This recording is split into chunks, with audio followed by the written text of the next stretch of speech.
everyone. Thank you so much for coming out to Food Loves Tech. I'm Julie from the feedfeed, and we're really excited that you're here to watch this nice demo in our kitchen with Michael Chernow from Seamore's and the Meatball Shop. Super excited to have him here.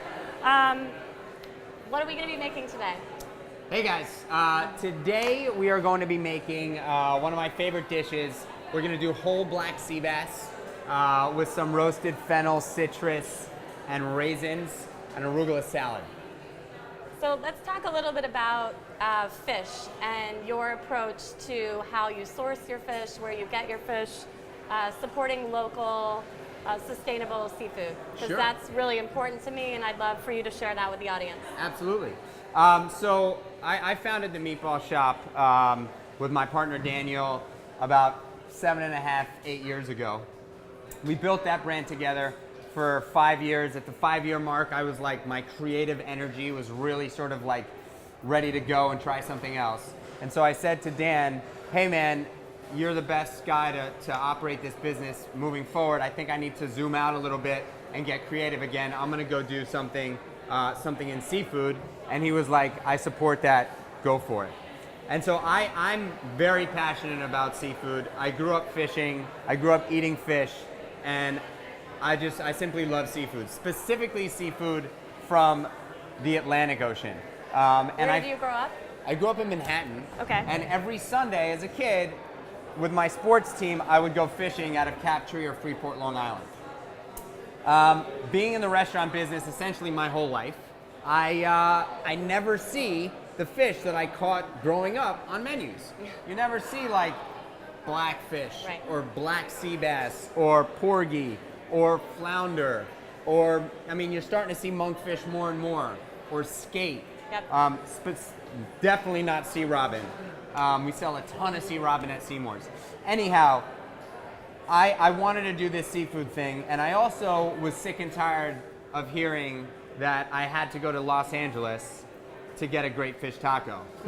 I was like, we live on an island surrounded by awesome water with lots of amazing species of fish.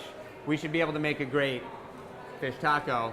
I'm gonna throw my flag in the ground for a fish taco in New York. And so it really started with this fish taco idea, which once I dove into to research on fish and just the ocean in general, I realized that there was a big problem. Big problem in regulation, big problem in overfishing, and big problem in literally depleting the ocean of all the amazing fish that we love to eat so much, specifically salmon, cod, tuna, scallops, shrimp. If we keep doing what we're doing, my grandkids will not ever experience any of those amazing fish. So when I was developing Seamore's, I wanted to put a real spotlight on the little guys, the underdogs, the porgy, the bluefish, the blackfish, the black sea bass, the monkfish, the mahi, the stuff that like doesn't really get a lot of sunlight. Yep. Or spotlight. And so that's sort of what I do. And we work with fishermen. We work with Greenpoint Fish and Lobster, which is an amazing seafood market / restaurant in Greenpoint, Brooklyn. And they're our main purveyor of seafood that work in the Mid-Atlantic region from predominantly Maryland to Maine. We get a lot of our fish from Montauk. And then in the depths of winter, when the seafood industry sort of slows down in New England and Long Island, we grab fish from the Carolinas and Florida. But we only serve Atlantic fish. And in the wintertime, there are no tunas swimming on the East Coast. So we will pull, the only species of fish that we will pull for our tuna poke is from the Pacific Ocean. And it's broadcasted on the menu. But yeah, so today we're cooking one of my favorite fish to catch. One of my favorite fish to eat is black sea bass. Okay, and so one thing that I wanted to talk a little bit about is feedfeed, which is my company, and we're a network of people who love to cook, home cooks, bloggers, chefs. It's been amazing to meet people like Michael in the industry. And one thing that's really cool about social media in general is that it allows an open dialogue between just the everyday person and a chef or a cookbook author. I'm sure people are probably commenting on posts on your Instagram, you know, and you can answer them. You know, they've come to the restaurant, they've had the fish taco, and it's just nice to create a platform to have an open dialogue. So we've partnered with Vitamix, and so I know we're going to be making a pesto. Sure. Which, do you want to talk about what's going into your pesto? Yeah, of course. So in our pesto, we're working with basil from Gotham Greens, which is awesome. In our pesto, we are going to make a basil pesto, which I feel like is nice and bright and fresh and really delicious. So it's going to be basil, parsley, chives, and walnuts, and olive oil and salt. Really, really simple. Pesto is one of those things that like sounds scary to make if you're not in the kitchen a lot, but it's actually like easier than making a smoothie. It's essentially making a smoothie. You just literally stick the ingredients in one of these guys here, blitz it a few times. You don't want to over blitz it so it gets creamy. I like a little chunkier pesto. And honestly, I also, just a little tip, like parsley specifically, a lot of the flavor is in the stem. Yeah. A lot of the flavor's in the stem, so I like to just throw the whole thing in there. I've spent a lot of time picking parsley in my life, and you know, these days, I learned so much from my business partner Daniel Holzman at the Meatball Shop. He just showed me so many tips and tricks over the years of how to like make things easier and more efficient. So you'll never catch this guy picking parsley, ever. Yeah, so we're gonna make a pesto. Okay. Let's do this. So we're actually using the latest Vitamix, which is the Ascent line, and they have this really nice personal cup adapter, so you can actually take it on the go in the morning.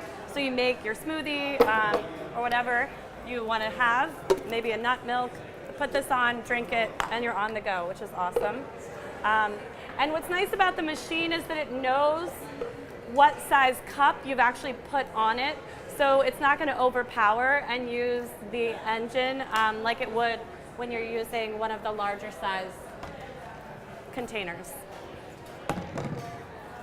So what I'm going to do real quick with this, just to make it a little easier, I'm just going to give it like a rough chop and sort of. One thing that I actually learned from Gotham Greens earlier about their basil, and probably basil in general, that is a big mistake, is that a lot of people put basil into the refrigerator, which actually turns it brown. So they were saying, you know, if you get a container like this, just actually leave it out on the countertop, room temperature. I don't know if you guys can smell that from over there. Yeah. But I can smell that. I mean, it is so potent and incredible. And here we go, some parsley. Just literally throw it in there like this. And then I like to start with a little bit of olive oil and see how it goes and add if I need.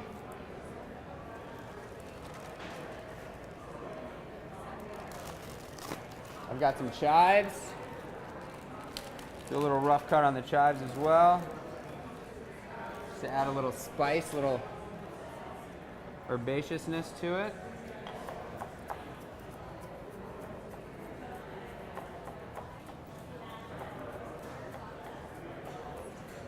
What I like about Seamore's is that when you go there, at least the pop-up in Montauk this summer, there's a board where you can see the fish that are on the menu, and it talks about, you know, it's like a little drawing. And I'm assuming those are all the fish that are available that were caught that day. And it gives a little description about the fish. So if you haven't tried a particular fish, because again, these are not, I mean, because you've never seen it or heard about it in especially your a life. sea robin is not very common on a menu. But if you go you fishing catch it often, and toss it? No, we eat it. We eat it. My son would never let me throw a fish back. That's awesome. Yeah. Yeah, at Seamore's, you know, we have something called the Daily Landings Board. And the Daily Landings Board essentially is a big board at the back of the restaurant where we showcase all the different species of fish that we've used since we've opened. You know, education is a big part of our brand and our mission. That said, we're not like trying to scream from the hilltops that we are like saving the world, you should be eating this fish. So we make it easier for you just to read if you'd like. Yeah. A lot of people that come to Seamore's today are just excited to try something new, you know? Yeah. And so they come in and the server will walk you through what we've got on the board. And it typically works out really nicely. And that's sort of one of my favorite things at Seamore's. You know, it's not just fish tacos. We have a full-on menu. It's a full-on dinner menu and lunch menu. And we cook with a lot of different species of fish. And you'll never have the same thing, unless you're there every single day, which I totally I'm a proponent of. If you want to be there every day, please come. All right, so. Perfect. Yep, just that, and turn it, just the dial, and now press play again.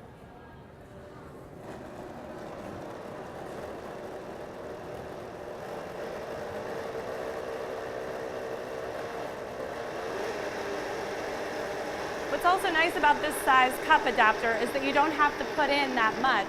Normally when you have a basil pesto that you're making in something like this container, you have to fill it all the way to the top so it catches. But here, you actually can put just a small serving size amount into the adapter. I'm gonna add a little bit more of this basil and a little bit more oil. Oh, that is smelling so good. A little bit of this. And what do you have here? So that's roasted walnuts. Okay. Some roasted walnuts. Which is actually nice because the price of pine nuts is so expensive. I think people often don't think of using other nuts in a pesto. This is an old school Meatball Shop recipe. So when Daniel and I were coming up with the pesto for the Meatball Shop, and we were cooking a lot, and this is before any Meatball Shop was open, we were literally as broke as anybody could possibly be, because we sunk every dollar that we had to our names into the Meatball Shop. We went with walnuts instead of pine nuts. All right, so I'm gonna put toasted walnuts. It's a great flavor in a pesto. Right here.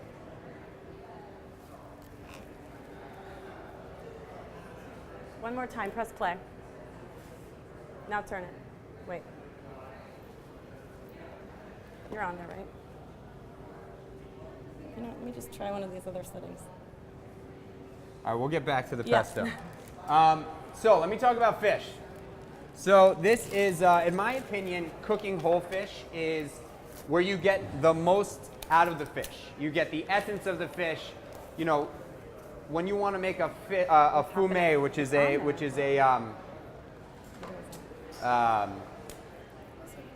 fish broth, you cook the bones. You cook the bones, and that's how you make a fish broth with a bunch of other things involved. But there's so much flavor that's in the bones. I love cooking whole fish because you get that. When you fillet a fish, you don't necessarily get that. So this is a whole black sea bass. This is an average size. They're typically a pound and a half to, if you're really, really lucky, 3 to 4 pounds. If you're really lucky, you're probably winning some money at that point if you catch a 3 or 4 pound whole bass. When I cook whole fish, I ask the fish butcher, or I do it myself, to scale it and gut it so I can stuff it. And you know, you don't want to have to scale it after you've cooked it. One other tip that I want to give you guys: before you cook anything on any cutting board, you want to anchor it. So the easiest way to anchor is you take paper towels, you put some water on it, you fold it up really nice, you lift up your cutting board, you put one here, and then that thing is not going anywhere. So that's what we call an anchor. What I like to do before I, for seasoning the fish is lemon, thinly sliced. Another one?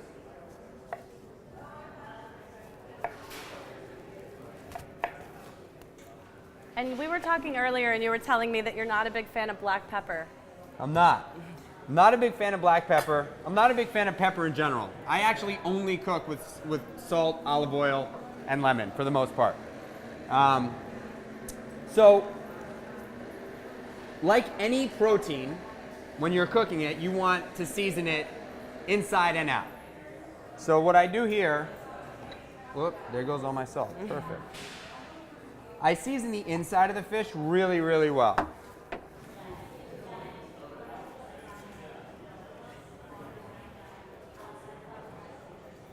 I also season the outside of the fish really, really well. Both sides.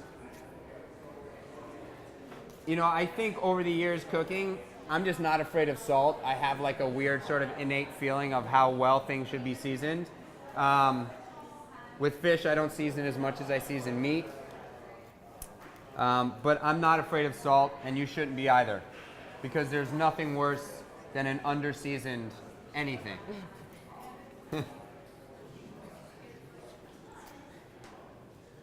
All right. So, the way I start this is I season it and I lay lemons inside the fish. Like that. So lemons go in there. Then I work my way over to some herbs. And I've got some rosemary and some thyme. And with herbs, to get the most flavor out of the herbs, I like to beat them physically. So I just hit them like this with the back of my knife. And that excretes some of the oils in the herbs and gives you the most flavor, as opposed to just sticking them in without doing that. So after I do the lemon, I take the herbs and I shove them in here as well. And you can do this with lemon, you can do this with orange. Any citrus really is gonna add that acidity that you want. It's super duper subtle, but it makes a difference. All right? I hit it with a little olive oil.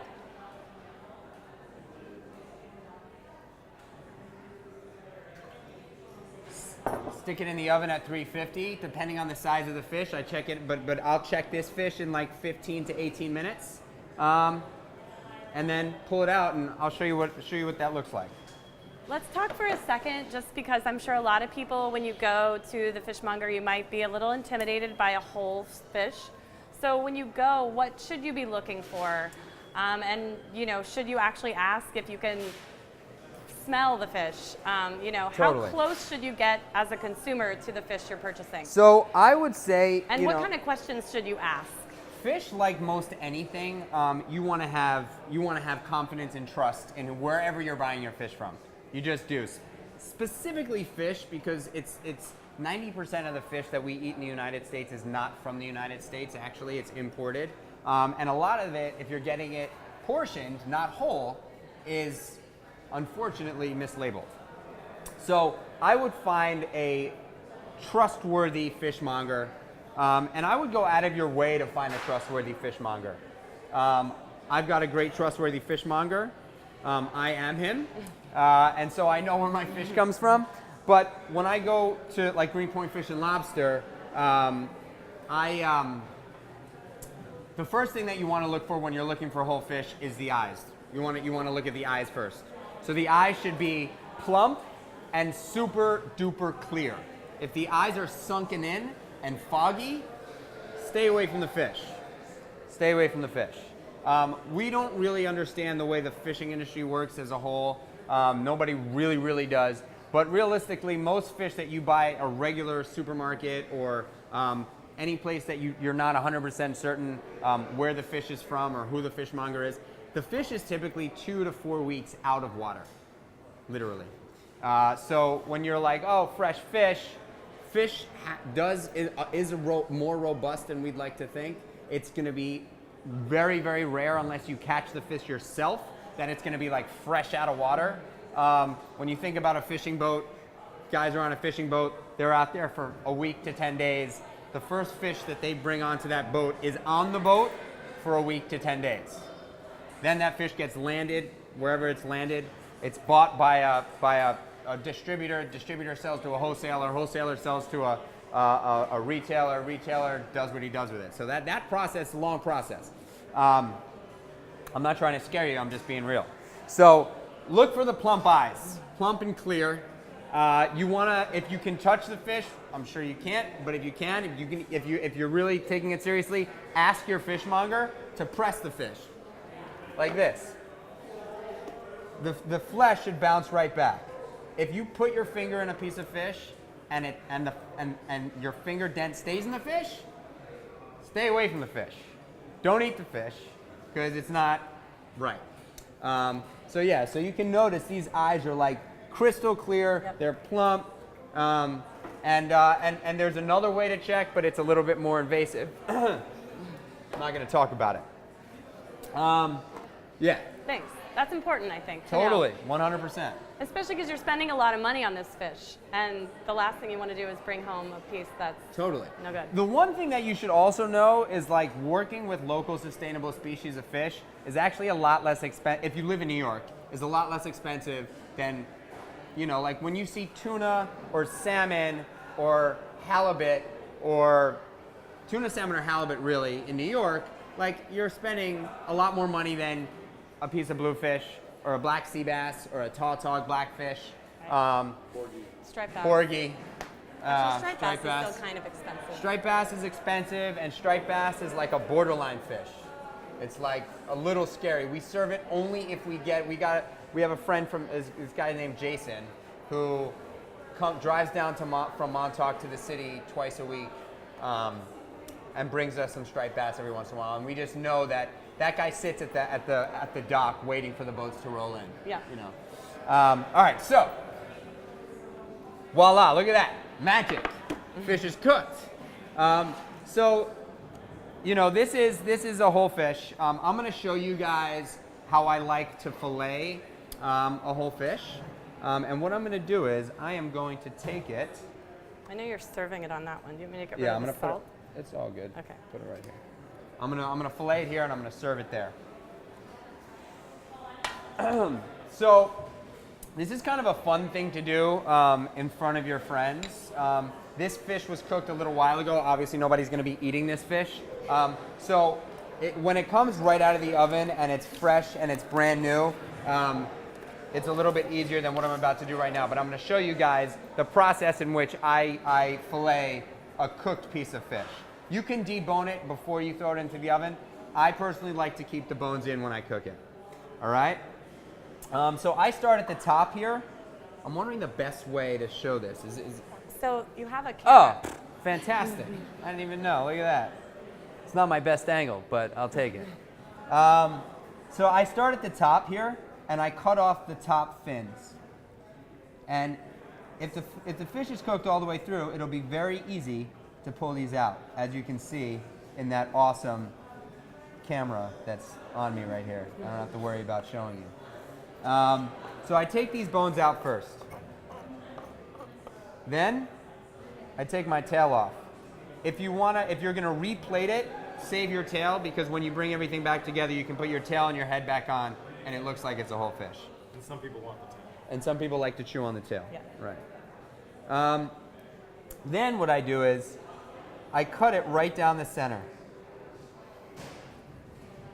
And then I kind of come up here, and believe it or not, sort of like a chicken, there's like the golden nugget on the chicken, like right behind the shoulder blade. The golden nugget on a fish is in two places, right in the cheek and right at the top of the head. So you don't want to like just lose that. There's the golden nugget. That's the nugget right there. That's the piece. I always fight for the nugget. So you slide this off here like this. You flip that over. Do the same thing over here. So to take this out, and you flip that over. Cut this like this. And then the coolest part about this whole thing is like you're there, you're done, right? You literally lift this up here. And then boom. That's it. Bingo. It's pretty awesome. There. Bam! There's definitely some more bones involved. And with these smaller fish, it's a little bit difficult to get every single bone out. So if you're serving this for friends and family, you might want to just let everybody know to like, hey, just be a little careful as you go. The ribs tend to be on this side right here on the bottom of the main fillet. So you kind of just bring these guys out, and if you were doing it in front of a bunch of fancy people, you would do it with fork, and you know, sort of go like this. Yeah, and them if off you to don't the want to side. touch it and you want to be precise, you can actually get fish tweezers. You can Which- get fish tweezers. Yeah. I am a, I opened up fun casual restaurants so I can go to work like this every day. I don't have fish tweezers. I don't have tweezers. Although Chef Chris, who's the executive chef of Seamore's, always has a pair of tweezers in his back pocket, constantly. He's the tweezer guy. So we've got this here, right? The next step, to be real fancy, is you take this and you sort of bring it back up. Bring this back up here. You bring this back up here, right? Like yay. You take this and you cut this off right there. And you bring this back in, and I'm gonna move this. Transfer it. Yeah, do we have a spat? We've got Incredible.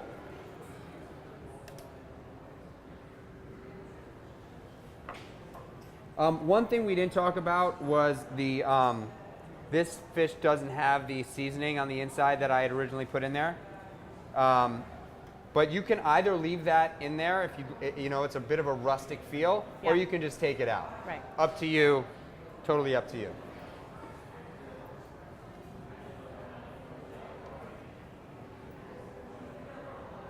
So this sort of comes back together like that, right? You get rid of this. Squeeze a little lemon on here.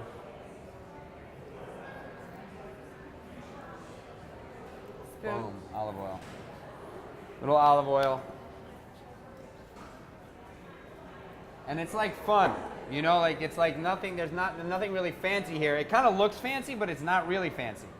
To garnish this dish, I've roasted some fennel for the season. Roasted fennel is really nice. I've got some citrus here, some oranges. Some walnuts.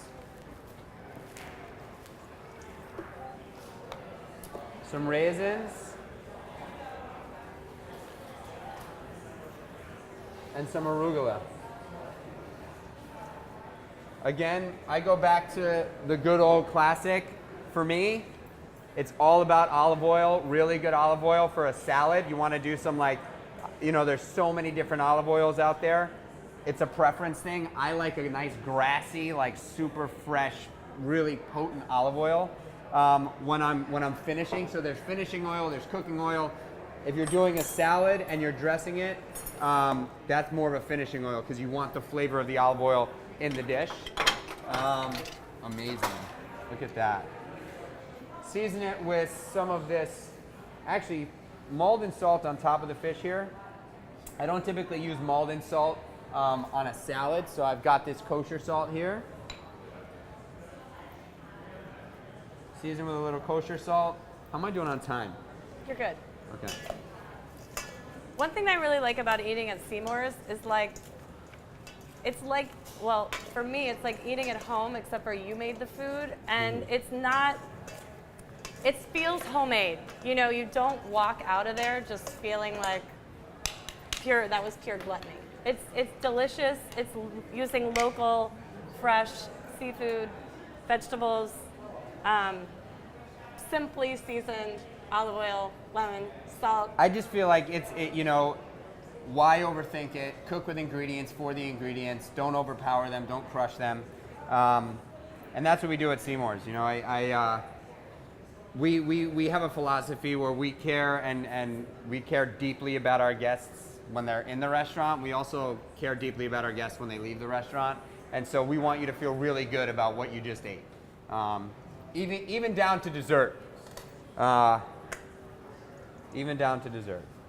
And so this is just a really rustic finish to this dish.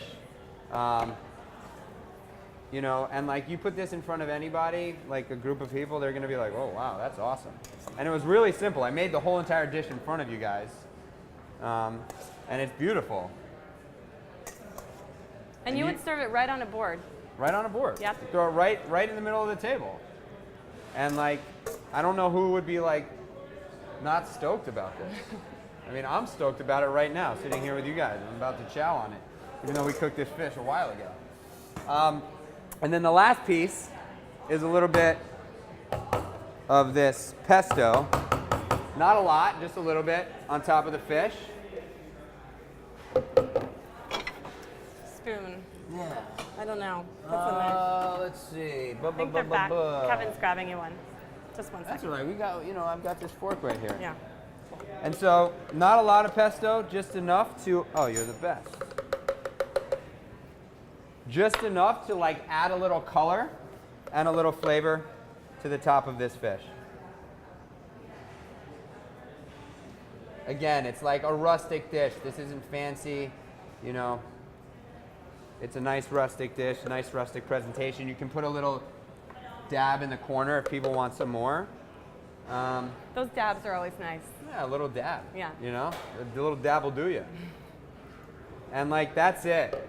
That's a really nice whole fish. Obviously, my anchors are getting pulled out of the way right now. With a roasted fennel, citrus, and arugula salad. Awesome. Thanks so much, Michael. Yeah. Thank you. Cool. Thank you. Thanks so much. Sure.